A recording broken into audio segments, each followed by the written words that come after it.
1964 March 11 கிட்டி அப்படிங்கிற பொண்ணு வந்து எதிர்பாராதமாக அவங்க வீட்டு வாசல்லே வந்து கத்தியால் குத்தப்பட்டு கொல்லப்படுறாங்க.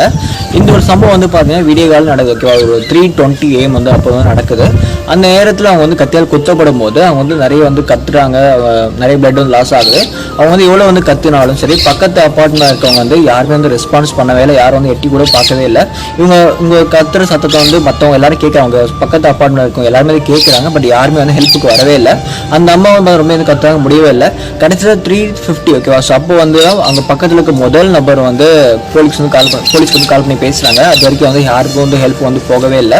ஸோ அதுக்கப்புறம் பார்த்தா அவங்க வந்து இறந்து போயிட்டாங்க. ஓகேவா, இந்த ஒரு சம்பவத்தை என்ன சொல்லுவாங்க அப்படின்னா பைஸ்டாண்டர் எஃபெக்ட் அப்படின்னு சொல்லுவாங்க. அதாவது என்ன அப்படின்னா, உங்களை சுற்றி வந்து நிறைய பேர் இருக்காங்க அப்படின்னா யாரும் யாரும் வந்து அதிகமாக வந்து உங்களுக்கு வந்து ஹெல்ப் பண்ண வரவே மாட்டாங்க. கம்மியாக இருக்கிற நபர் வந்து காட்டிலும் உங்கள் சுற்றி நிறைய பேர் இருந்தாங்க அப்படின்னா நீங்கள் ஒரு ஆபத்தில் இருக்கும்போது யாருமே உங்களுக்கு வந்து அதிகமாக ஹெல்ப் பண்ணவே வர மாட்டாங்க. இதை பார்த்து பைஸ்டாண்டர்